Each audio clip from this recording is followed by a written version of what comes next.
October 1st, 1800. In the Spanish royal palace of San Ildefonso, two men sign a document in absolute secrecy. No announcement, no public record, just ink on paper, sealing a deal that will reshape a continent.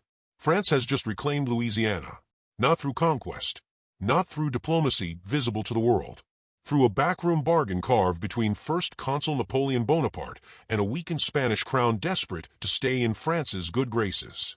The Third Treaty of San Ildefonso transfers an empire, 828,000 square miles of North American wilderness, from Spanish hands back to French control. In exchange, Napoleon promises Spain a kingdom in Italy for the Spanish king's son-in-law. A kingdom for a continent. The math seems insane until you understand what Napoleon was building. This wasn't about land. It was about resurrection. By 1800, France's colonial empire lay in ruins. The 7 Years' War had stripped away Canada and the Mississippi Valley.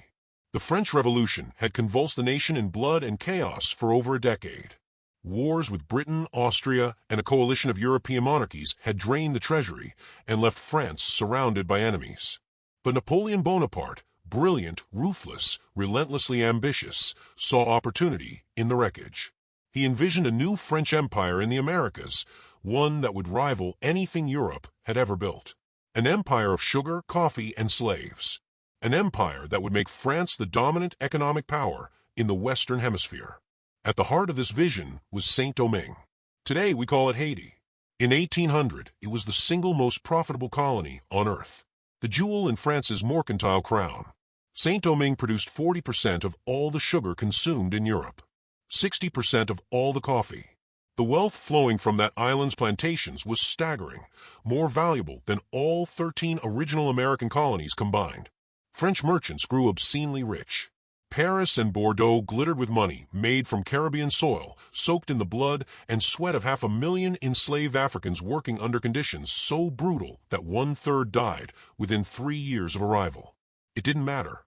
Ships brought more. The system was industrial-scale human destruction, and it printed money. Napoleon's plan was elegant in its cruelty. Saint-Domingue would continue as the economic engine, the factory producing sugar and coffee for European markets. Louisiana, that vast North American territory stretching from the Mississippi River to the Rocky Mountains, would serve as the breadbasket. Grain, timber, and provisions would flow south from Louisiana to feed the enslaved laborers of the Caribbean. Trade goods would flow north. The entire system would operate as a self-sufficient French commercial empire, cutting out British and American middlemen, enriching France while starving its rivals of resources and profits. There was only one problem. Saint-Domingue was burning. While European powers warred and made treaties, the enslaved people of Saint-Domingue had decided they were finished being property. In August 1791, they rose. Plantations exploded in flames. Overseers were killed. The most profitable slave revolt in history ignited, and it would not be extinguished. By 1800, the revolution had produced a leader of extraordinary capability, Toussaint Louverture, a former slave-turned-general who commanded an army that had fought the Spanish, the British, and internal rivals to a standstill. Louverture didn't just lead a revolt, he governed. He reopened plantations using paid labor, restored exports, negotiated with foreign powers, and effectively ruled Saint-Domingue as an autonomous state while technically acknowledging French sovereignty. Napoleon couldn't tolerate that. A black republic. Enslaved people governing themselves? The very idea was ideological poison. If Saint-Domingue succeeded, every slave colony in the Americas would explode. The entire economic model underpinning European imperial wealth would collapse. So Napoleon made a choice. He would crush Saint-Domingue, reimpose slavery, and re-establish direct French control. Then, with the Caribbean secured, he would activate Louisiana. The new empire would rise from the ashes of rebellion. But empires aren't built on wishes. They require money, soldiers, ships, logistics. And by 1800, France was hemorrhaging cash. The financial crisis began long before Napoleon seized power. The French Revolution erupted in 1789 partly because King Louis XVI government was drowning in debt, approximately 12 billion livres owed to creditors, nobles, and foreign powers. Much of that debt came from France's intervention in the American Revolutionary War. Helping the 13 colonies defeat Britain had cost France 1.3 billion livres, money the government didn't have. They borrowed. They printed assignats, paper currency backed by confiscated church land. Within years, hyperinflation destroyed what remained of France's financial credibility. The revolution didn't fix the problem. It made it worse. Internal rebellions, foreign wars, and political purges consumed resources at a catastrophic rate. By the time Napoleon took power in 1799's coup d'état, the French state was technically bankrupt. Napoleon stabilized the currency and reformed taxation, but those fixes didn't erase the debt or fund his ambitions. And those ambitions were expensive. The expedition to Saint-Domingue alone would require the largest military force France had ever sent overseas. 35,000 soldiers initially, with more to follow. Dozens of warships. Supplies for months. The cost was astronomical, and Napoleon approved it because Saint-Domingue was the linchpin. Without it, Louisiana had no purpose.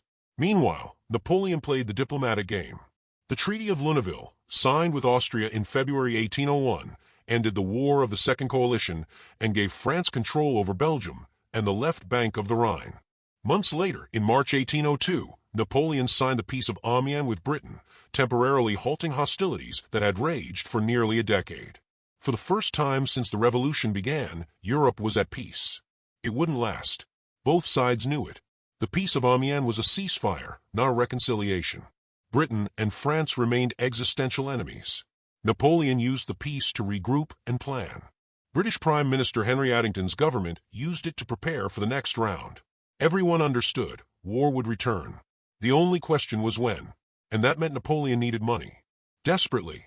Not just to fund armies, but to build the war chest necessary to survive the coming confrontation with Britain. France's economy, though recovering, couldn't generate the capital fast enough. The treasury needed an injection, something massive, immediate, and convertible into guns, ships, and soldiers. Louisiana was the asset. But in 1801, Louisiana was still just potential.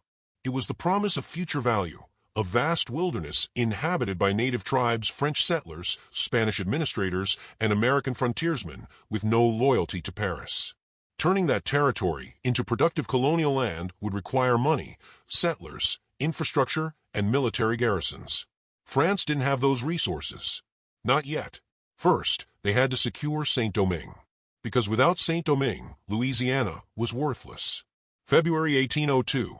General Charles Leclerc, Napoleon's brother-in-law, married to Pauline Bonaparte, sails from France with the largest expeditionary force ever assembled for a colonial campaign. 86 ships, 23,000 soldiers, with more promised. Orders: re-establish French authority, capture Toussaint Louverture, and reimpose slavery. Napoleon's instructions were explicit. First, pacify the colony. Disarm the black generals. Then, once control was re-established, restore the old plantation system. White supremacy, bondage, profit. The sugar would flow again. Leclerc's fleet landed in Cap Français in February. The French arrived with overwhelming force and initial success. Toussaint's generals, Christophe, Dessalines, fought then negotiated.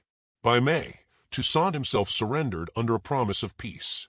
Leclerc violated the truce, arrested Toussaint, and shipped him to France in chains, where he would die alone in a freezing prison cell in the Jura Mountains 10 months later. But capturing one man didn't win the war. The real enemy wasn't Toussaint. It wasn't Dessalines or Christophe or any individual rebel. The real enemy was microscopic. Aedes aegypti, the yellow fever mosquito. By summer 1802, Leclerc's expeditionary force was dying. Not in battle. In hospital beds and field camps. Soldiers woke with headaches and chills. Their eyes turned bloodshot. Skin flushed yellow. Within days, they vomited black blood, partially digested stomach lining, as internal organs failed. Fever cooked their brains until they became delirious, screaming in agony. Then they died. Hundreds per day. Then thousands. Yellow fever doesn't care about military rank or European discipline. It doesn't respect imperial ambitions. It killed officers and enlisted men, doctors and sailors, reinforcements and veterans. Leclerc wrote desperate letters to Napoleon. "My situation is becoming worse every day," he confessed. "The sickness is carrying off my troops." By October, Leclerc himself was infected. On November 1, 1802, he died on the island of Tortuga, trying uselessly to escape the epidemic. The numbers were apocalyptic. Estimates vary, but historians believe between 50,000 and 55,000 French soldiers, sailors, and support personnel died in Saint-Domingue. Some from battle, most from disease. Napoleon sent reinforcements, another 20,000 men. They died too. The Caribbean became a graveyard for French imperial ambitions. And as the soldiers died, the enslaved population of Saint-Domingue saw their moment. Leclerc's initial success had been built on deception and temporary cooperation from black generals. But when the French moved to disarm the population and rumors spread that slavery would be reimposed, resistance exploded. Jean-Jacques Dessalines, brutal, brilliant, uncompromising, took command of the revolutionary forces. His strategy was scorched earth. Burn the plantations. Kill the French. Drive them into the sea. No mercy. No negotiation. By late 1802, Napoleon's Caribbean Empire was collapsing. Saint-Domingue was supposed to generate wealth. Instead, it was consuming soldiers and gold at a catastrophic rate. The plantation economy, the entire reason for the expedition, was in ruins. Fields burned. Sugar mills destroyed. The enslaved laborers who survived had no intention of returning to bondage. The collapse of Saint-Domingue didn't just destroy Napoleon's colonial dream. It annihilated the logic behind owning Louisiana. Think about it. Louisiana Territory, that vast expanse of rivers, prairies, and mountains, had one purpose in Napoleon's grand design: serve as the agricultural support system for Saint-Domingue. Ship grain, timber, and supplies south to feed the enslaved workforce producing sugar and coffee for European markets.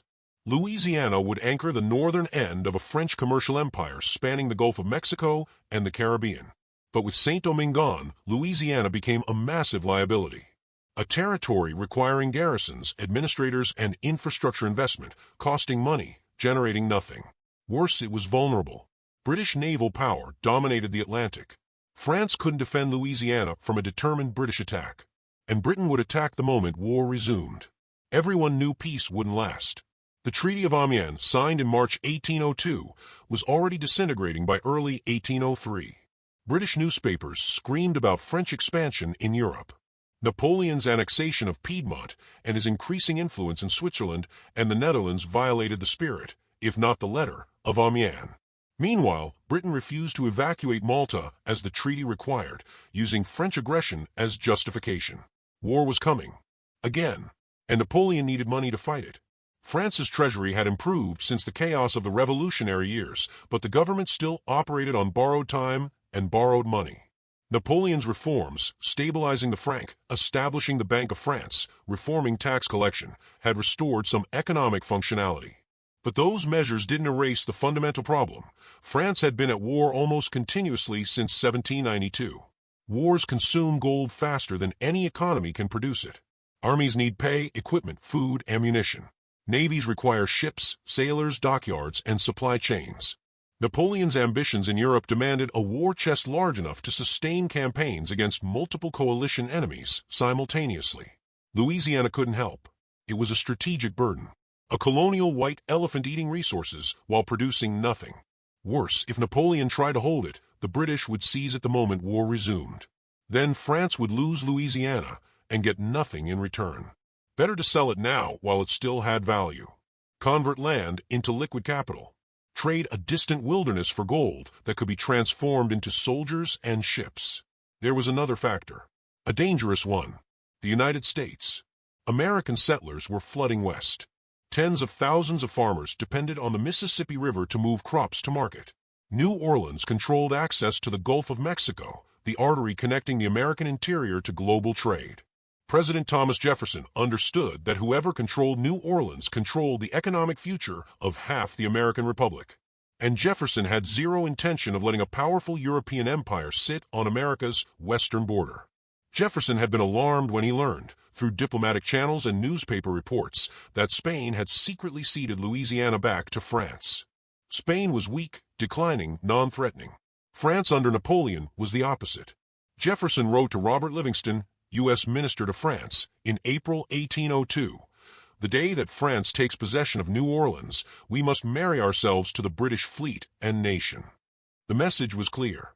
If France held New Orleans, the United States would ally with Britain, France's mortal enemy, to drive them out. Jefferson wasn't bluffing. In January 1803, Jefferson sent James Monroe to Paris as a special envoy with authorization to negotiate the purchase of New Orleans and West Florida for up to $10 million. The mission was defensive. Jefferson wanted to secure American access to the Mississippi before France could establish military control. Monroe carried instructions by New Orleans. If that failed, negotiate a permanent guarantee of navigation rights. If even that failed, prepare for war and seek an alliance with Britain. Monroe arrived in Paris on April 12, 1803. He found Robert Livingston frustrated and confused. For months, Livingston had been trying to negotiate with French Foreign Minister Talleyrand, an exercise in futility. Talleyrand was a master of diplomatic evasion, refusing to confirm or deny France's ownership of Louisiana, let alone discuss selling any part of it. Livingston sent letters. He requested meetings. He got vague responses and empty pleasantries. Then, suddenly everything changed. April 11, 1803, one day before Monroe's arrival, Talleyrand summoned Livingston to his office. "What would you give for the whole of Louisiana?" Talleyrand asked casually, as if offering to sell a used carriage.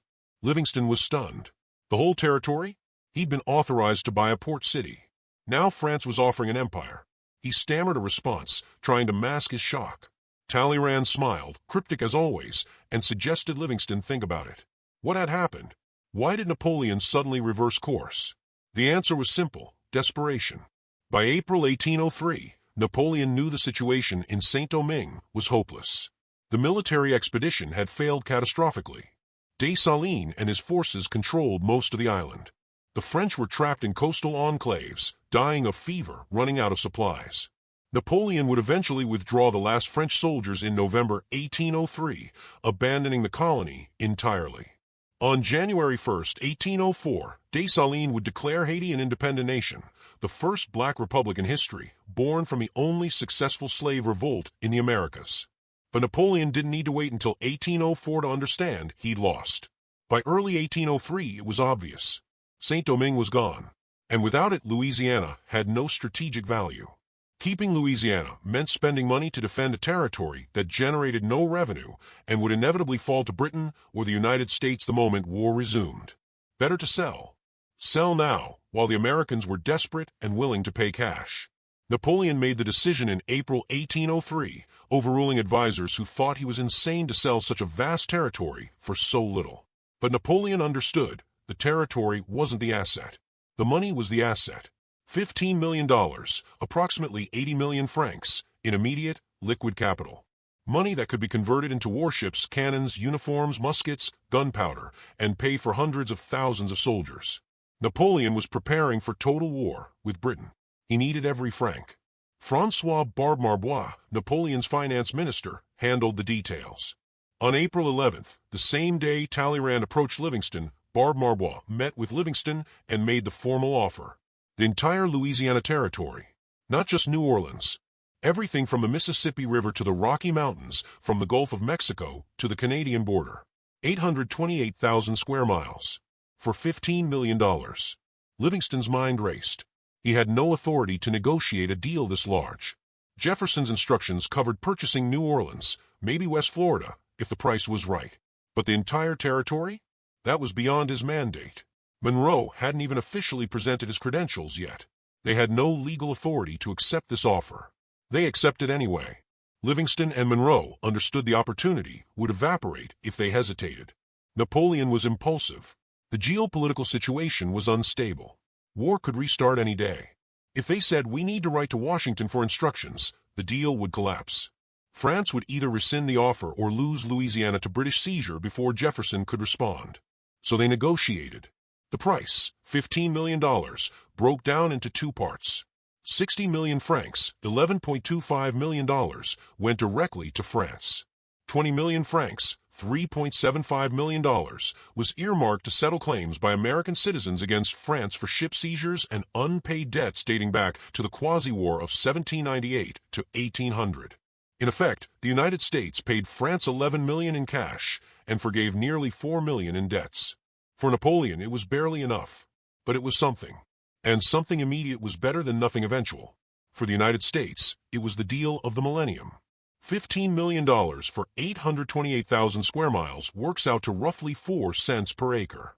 The Louisiana Purchase doubled the size of the United States overnight, adding land that would eventually become 15 states, Louisiana, Arkansas, Missouri, Iowa, Kansas, Nebraska, South Dakota, North Dakota, Oklahoma, and parts of Minnesota, Montana, Wyoming, Colorado, and New Mexico. Jefferson called it a fugitive occurrence, a fleeting moment of opportunity that could vanish in an instant.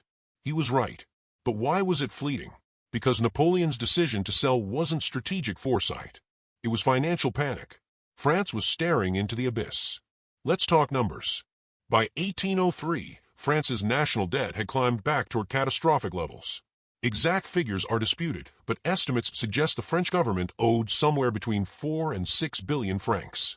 Annual revenue from taxes, customs, and state enterprises was approximately 700 million francs. That means debt was roughly 6 to 8 times annual income.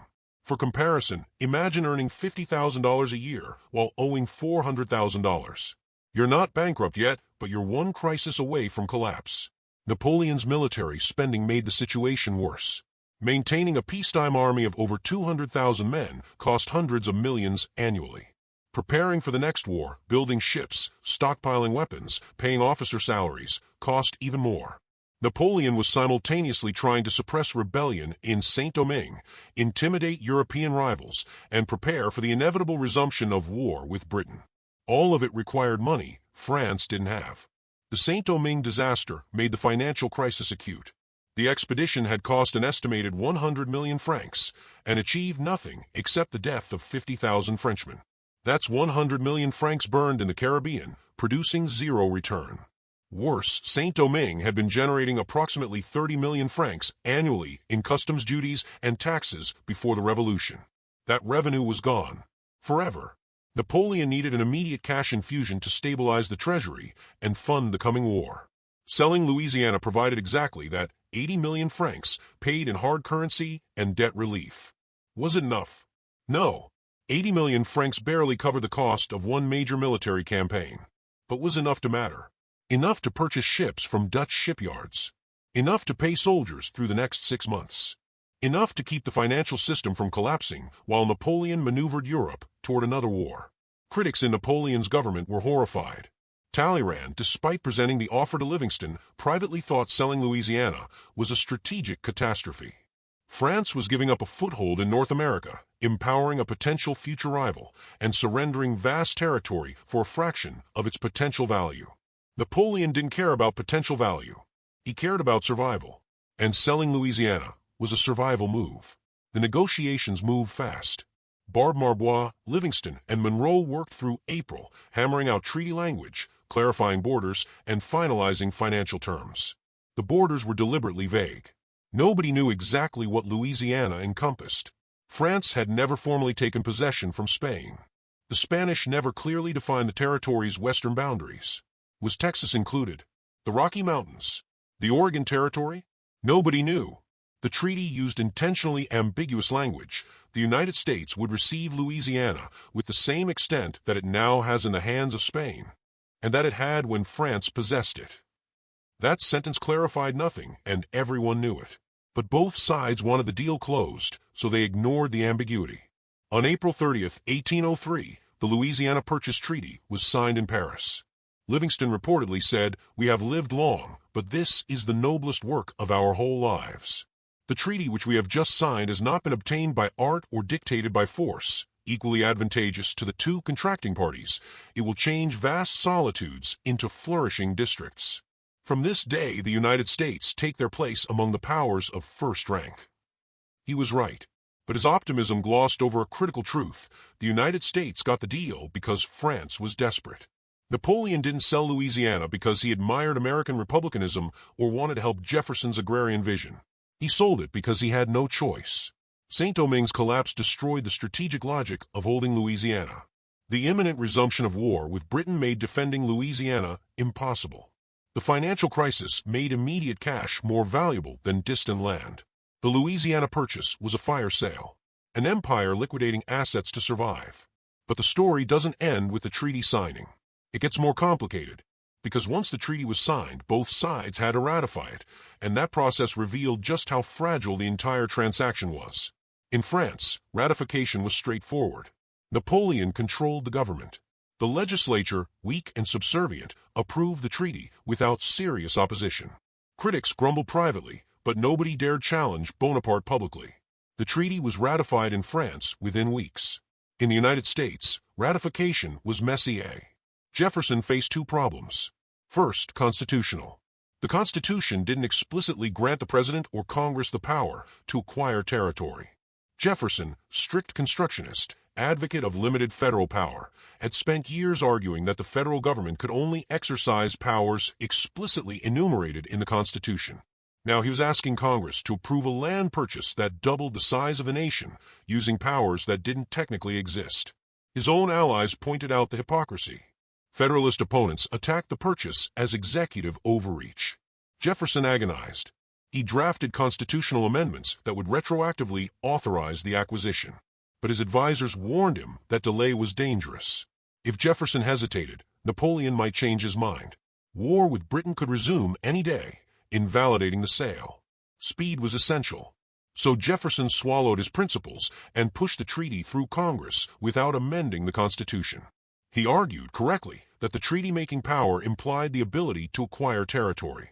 Congress, dominated by Jefferson's Democratic-Republican Party, agreed. The Senate ratified the Louisiana Purchase Treaty on October 20, 1803, by a vote of 24-7. The House approved funding shortly after. Jefferson's second problem was practical. How would the United States pay? $15 million in 1803 was an enormous sum, equivalent to roughly $380 million in 2024 dollars. The entire federal budget in 1803 was approximately $10 million. Jefferson's government didn't have $15 million in cash sitting in the treasury. So the United States did what nations do when they need money fast. They borrowed it. The federal government issued bonds to cover the $11 million paid directly to France. Those bonds were purchased by British and Dutch banks, Baring Brothers and Hope and Company, specifically. The irony is exquisite. The United States borrowed money from British bankers to buy territory from France, which then used that money to build a war machine aimed at destroying Britain. The final $3.75 million, designated for American claims against France, was paid over time through a combination of treasury notes and bond issues. The entire debt would take years to settle, but the structure allowed the transaction to proceed immediately. From Napoleon's perspective, the deal worked. He received a substantial cash payment that helped fund his military preparations. In May 1803, just weeks after signing the Louisiana Treaty, Britain declared war on France, resuming hostilities that would rage for another 12 years. Napoleon used the Louisiana money to help finance the early stages of what became the Napoleonic Wars. He built ships. He drilled armies. He prepared for the campaigns that would make him master of continental Europe, at least temporarily. But the loss of Louisiana haunted French strategic thinking. Without a foothold in North America, France was locked out of the hemisphere. Britain maintained Canada. Spain held Mexico and Florida. The United States now controlled the heartland.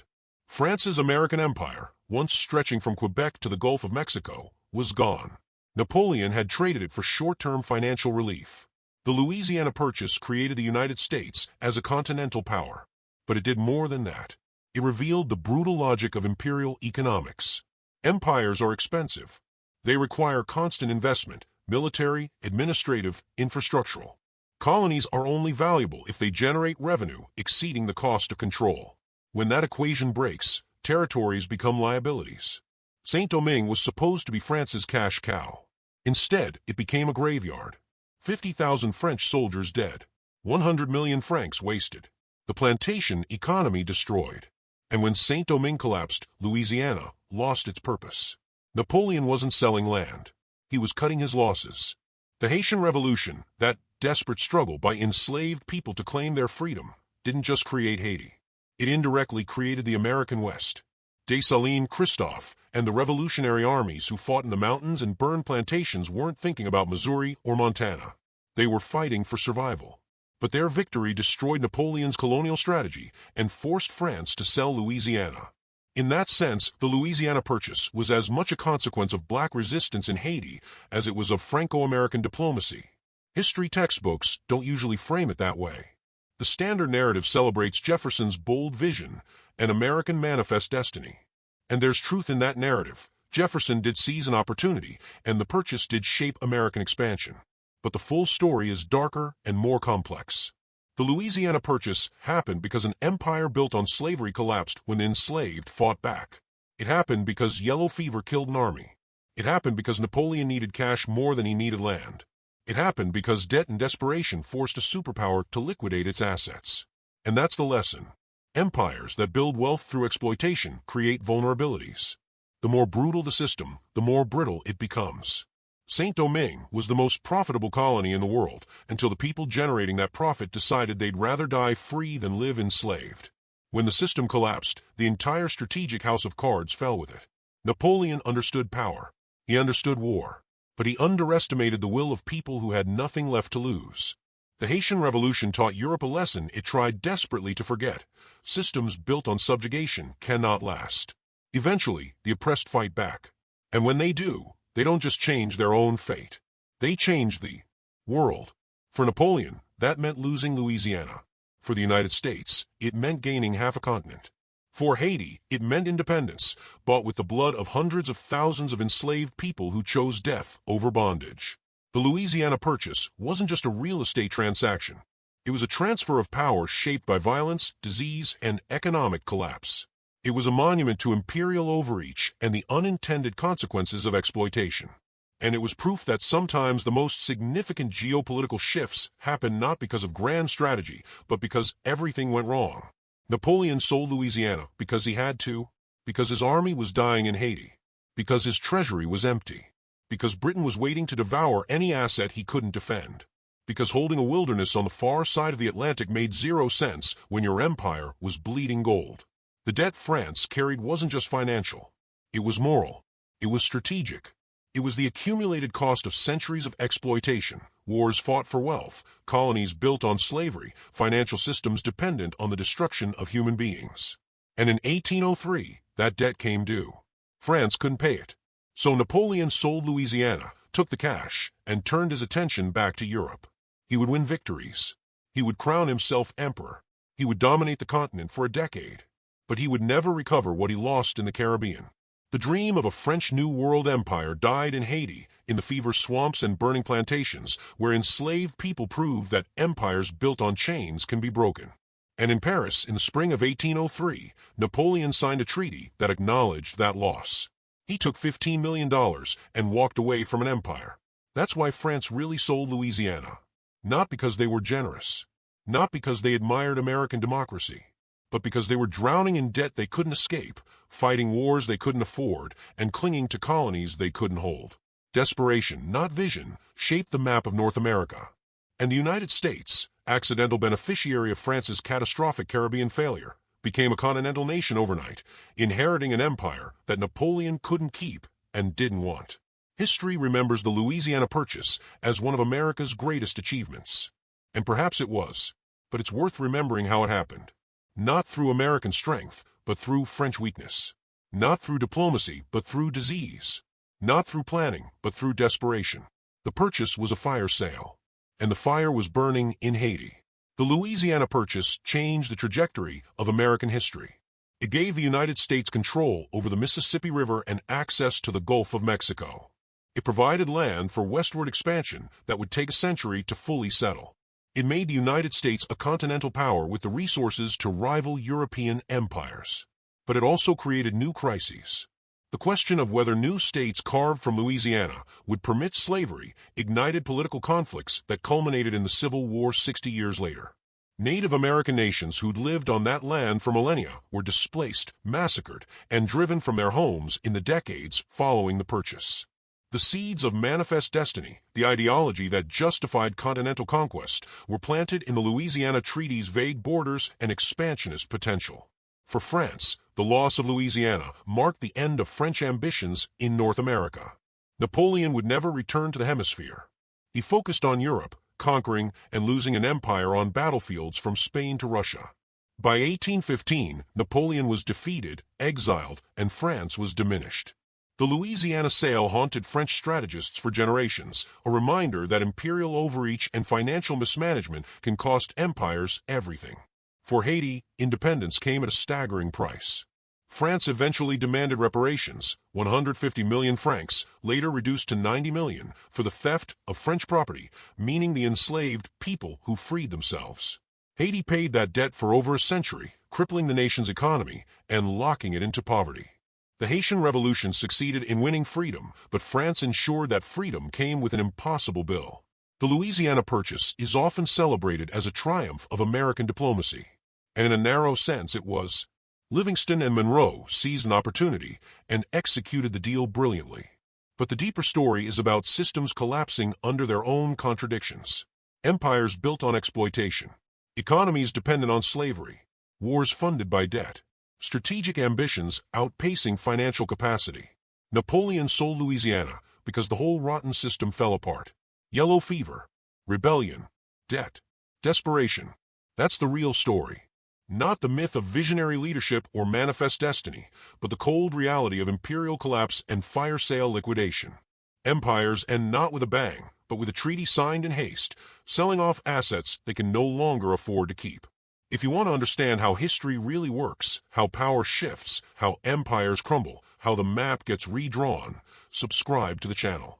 We're tearing apart the narratives you thought you knew, exposing the economics, the blood, and the desperation behind the headlines. Hit that subscribe button. This is history without the mythology. This is what they didn't teach you in school.